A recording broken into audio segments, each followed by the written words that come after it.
역대상 마지막 말씀 29장입니다. 다윗의 왕국이 굳건히 서고 다윗이 성전 건축을 위하여 설계도와 모든 재물을 준비하여서 아들 솔로몬에게 위임하였습니다. 그리고 오늘 본문에 다시 이스라엘 온 회중에게 솔로몬을 도와서 성전 공사에 참여하고 그것을 완성할 것을 당부하고 있습니다. 1절 말씀에 성전이 누구를 위한 것인가에 대한 정확한 정의를 다윗이 내리고 있습니다. 성전이 사람을 위한 것이 아니라 하나님을 위한 것이다 라고 명확하게 말하고 있습니다. 주인이 하나님이시라는 거죠. 하나님의 영광을 위해서 성전 건축을 하는 것이라는 겁니다.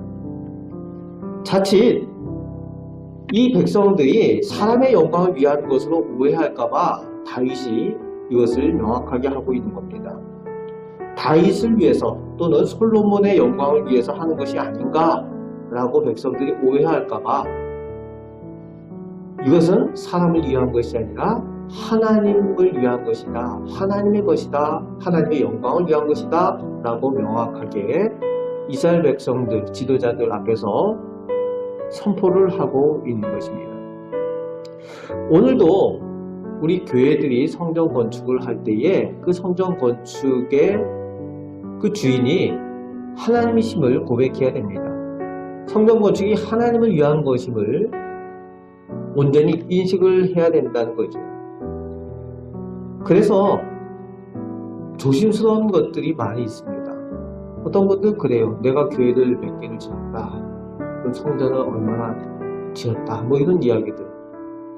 조심스러운 말들입니다. 그리고 또 어떤 교회들은 건물을 예쁘게 지었다. 그리고 건물을 크고 화려하게 지어놓고 건물 자랑하고 그렇게 하는 분들 볼 때가 있습니다. 하나님의 영광을 위해서 하나님의 것으로 드려진 건데 우리가 했다, 우리 것이다 라고 생각하는 분들이 있어요. 그럼 문제가 되는 그런 경우들을 보게 됩니다. 다윗이 명확하게 그것이 하나님의 영광을 위한 것이다 라고 고백을 하고 있는 거죠. 그리고 다시 이전에 다시 한번 다윗이 고백을 하고 있습니다. 하나님의 성전을 위하여 힘을 다하여 준비했다 라고 하나님과 온 백성들 앞에서 그렇게 고백을 하고 있습니다. 하나님을 위하여 힘을 다하였다. 즉 최선을 다했다는 거죠. 이런 고백이 오늘 우리의 고백이 될 수 있길 바랍니다. 하나님과 사람들 앞에서 내가 하나님을 위해서 최선을 다했다 라고 할 수 있는 것, 다윗이 이렇게 고백할 수 있는 이 모습, 다윗이 정말 복받을 만한 사람이구나 라고 알게 되어지는 내용이죠. 거기에 더하여서 3절 말씀을 보니까 그 준비한 것들 외에도 내 마음이 하나님 성전을 사모함으로 라고 고백을 하고 있죠. 그리고 하나님의 성전을 사모하는 열심 때문에 더 많은 것으로 하나님께 자신의 것을 드렸다라고 쓰고 있습니다. 하나님의 성전을 사모하는 열심이 있었다는 거예요.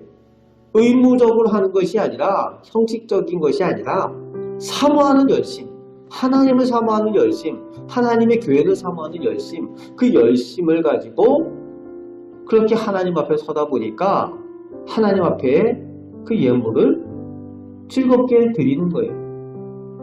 이미 하나님의 성전을 위해서 그 준비한 것들이 그 백성들도 왕도 그리고 또 전쟁에 나와서 전리품을 얻은 것들, 그런 예물들과 그 전리품들 이런 것들을 통해서 다 성전 건축을 위해서 충분한 것들 준비해놨습니다.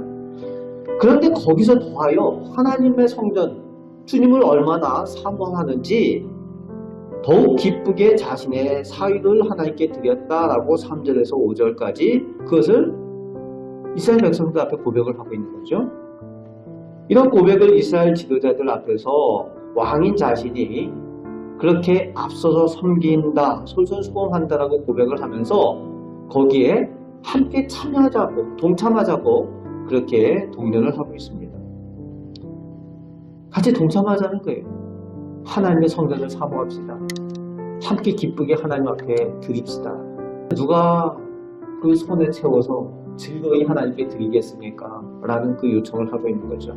그럴 때 6절부터 9절까지 보니까 지도자들이 즐겁게 기쁘게 동참하는 모습을 보게 됩니다. 왕이 기존에 있는 것들 그것을 가지고 다 주겠다라는 것을 끝나는 것이 아니라 자신의 삶을 털어가지고 자기가 가지고 있는 것들도 기쁜 마음으로 즐거운 마음으로 하나님께 드린다라고 앞서서 고백을 하고 있으니까 이스라엘 지도자들도 그럼 우리도 즐겁게 드리겠습니다 라는 하나님을 사랑하는 마음을 가지고 또 즐겁게 드리는데, 그럴 때에 9절 말씀에 보니까 함께 기뻐하고 즐거워했다라는 내용이 되어져 있는 거죠. 그렇습니다. 함께 기뻐하고 즐거워하는 것이 교회고, 함께 하나님의 일을 감당함으로 인해서 또 그 기쁨을 함께 나누는 것이 풍성한 것이 교회이어야 한다는 거죠. 그럴 때 하나님께서 영광 받으십니다.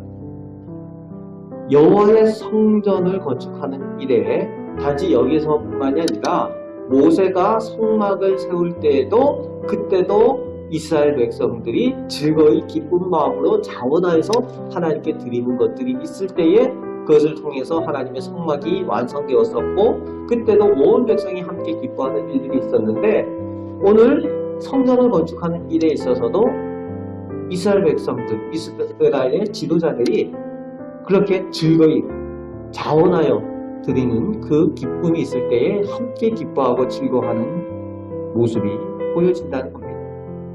그래서 그 즐겁고 기쁜 그 모습으로 10절에서 19절까지 다윗이 하나님께 감사하며 찬양하는 내용이 나옵니다. 또 신앙 고백의 내용이 나오죠.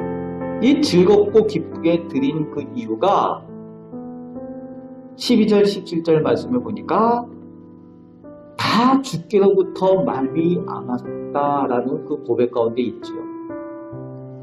내가 그저 힘써서 나가서 싸워서 얻은 전리품, 또 땀 흘려서 얻은 물질이 아니라 이 모든 것이 원래 하나님의 것이고 하나님의 은혜로부터 내가 이것을 얻었습니다라는 고백, 다윗의 고백, 그 백성들의 고백, 그 고백 가운데에 즐거이 드릴 수 있었습니다라는 그 고백을 다윗이 하고 있는 겁니다. 이런 진심, 하나님께로부터 모든 것이 말미암았습니다라는 그 진심의 그 고백이 있을 때에 기쁘게 드릴 수 있고 즐거이 드리는 기쁨이 있는 거죠. 형식적이 되지 않고 의식적이 되지 않고 의무적이 되지 않는다는 겁니다. 그런 기쁨이 오늘 우리들에게도 풍성하시고 그 가운데 하나님께서 더 많은 것으로 베풀어 주시는 것을 또 풍성히 누리시는 우리 성도들 되시기 바랍니다. 그리고 이제 20절에서 25절까지 이스라엘 백성이 솔로몬을 왕으로 세우고 하나님의 축복의 그 약속대로 더욱 왕국이 굳건하여 또 크게 세워지는 그런 모습을 결론으로 오늘 정리하고 있습니다. 그리고 이제 26절부터 끝절까지 다윗이 40년 동안 이스라엘의 왕이 되어서 다스린 내용들에 대해서 정리를 하면서 28절에 부하고 존귀를 누리다가 죽었다. 하나님의 은혜 가운데에 그 죽음을 평온하게 맞게 되어지는, 하나님의 은혜로 부귀를 누리다가 평온하게 그 마무리를 하게 되는 그 내용이 나오고 있습니다. 우리가 다윗의 역사를 보면은 인생이 그렇게 평탄하지는 않았어요. 그런데 그 모든 것 가운데 하나님의 은혜가 함께 하였다라는 그 고백이 다윗의 고백들이었다는 거죠. 오늘 본문을 통해서 하나님의 복을 받은 다윗의 그 모범의 모습을 다시 한번 볼 수 있습니다. 하나님을 향한 힘을 다하는, 최선을 다하는 그 모습, 그리고 하나님을 사모하는, 그래서 하나님의 성전을 사모하는 그 성전 중심의 삶, 그럴 때에 즐겁게 하나님 앞에 드려지고 하나님의 은혜를 늘 누리며 살아가는 그 다윗의 그 신앙의 모습이 오늘 우리들의 하나님께 복을 받는 특별한 비결들이 되어서 말씀을 의지하며 의 다윗과 같이 복을 받아 누리는 우리 성도들 다 되시기를 주님의 말씀으로 축복합니다. 아멘. 기도하겠습니다. 하나님, 오늘 말씀 가운데 다윗이 하나님의 은혜를 받고 복을 받은 그 비결을 배우게 됩니다. 하나님을 향하여 늘 힘을 다하고 최선을 다했던 그 모습, 또 하나님을 사모하고 하나님의 성전을 사모하여 열심을 내고 하나님께 드려졌던 이 다윗의 모습, 이 모습이 저희들 모습이 되게 하시고 저희들 모습이 하나님께 은혜 받기에 충분하게 하셔서 저희가 함께 기쁨을 누리며 함께 하나님의 복을 누리게 하여 주옵소서. 하나님께 받은 복으로 인하여 감사와 감격이 넘치는 저희들 되게 하여 주옵소서. 오늘도 저희와 하나님께서 함께하여 주시며 은혜 베푸심을 믿습니다. 감사를 드립니다. 예수 그리스도의 이름으로 기도합나이다. 아멘.